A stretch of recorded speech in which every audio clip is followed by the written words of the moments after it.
Bonjour à tous et à moi-même. C'est Aïssatou qui parle. Cette vidéo, c'est Madame Courage. Ça fait très longtemps que je veux l'enregistrer, mais à chaque fois, il y a d'autres qui passent devant, passent devant, passent devant. Mais aujourd'hui, elle a dit, c'est moi qui passe. Madame Courage, c'est une inspiration pour moi. Et je pense que peut-être en la partageant, ce sera aussi pour certains d'entre vous. Madame Courage, c'est quelqu'un qui est dans mon entourage, c'est une voisine d'un certain âge, mais qui n'abandonne jamais. Jamais. Malade, en plus de ça, elle a perdu son mari. Elle n'a jamais abandonné.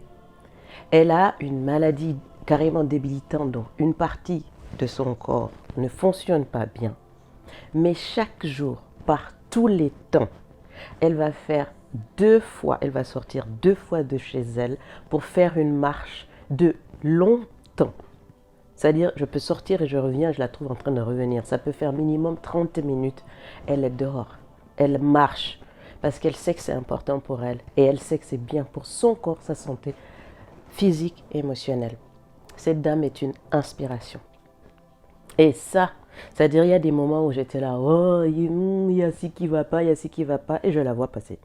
Et directement, je me remets en moi-même et je reviens dans la présence. Je suis, ok, madame, reviens à toi parce que ça, là, c'est ce qui te rappelle que il n'y a rien qui est final, il n'y a rien qui est terrible.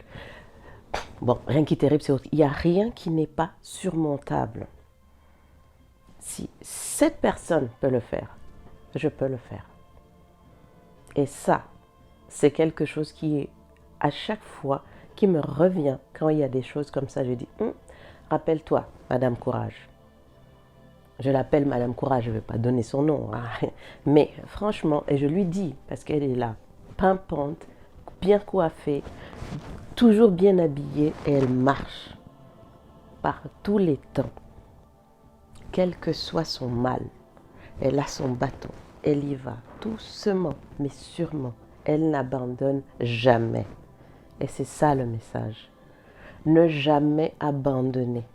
Toujours être Monsieur Courage, Madame Courage, mais tenez bon.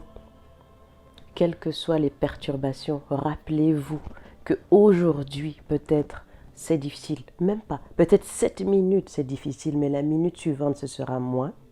7 heures c'est peut-être difficile, mais la minute suivante ce sera moins. Aujourd'hui, c'est peut-être difficile, mais le jour suivant, ce sera moins. Et c'est en fonction de ça, petit à petit, quand c'est grave, quand c'est vraiment terrible et qu'on se sent au fond du trou, ne cherchons pas à faire un bond, parce qu'on peut arriver pas au sommet du trou, mais au milieu et puis retomber plus bas. Non. Quand c'est comme ça, quand on se sent vraiment mal, parfois, couchons-nous. On dort. Ou on se couche, même si on ne dort pas. Je dis aujourd'hui, là, ça va pas. Je l'accepte, mais ça ne veut pas dire que j'ai abandonné le combat. Parce que parfois, c'est vraiment ce ressenti-là, que c'est un combat. Un combat parfois qui a l'air d'être infini, mais non. À chaque fois, c'est une étape qui est passée, mais on ne se rend pas compte. C'est quand on regarde en arrière qu'on se rend compte du chemin parcouru. Madame Courage, Monsieur Courage, c'est vous aussi. C'est nous. Tenons bon, il n'y a rien qui est final, sauf le bien qui arrive après. Merci à tous. Courage.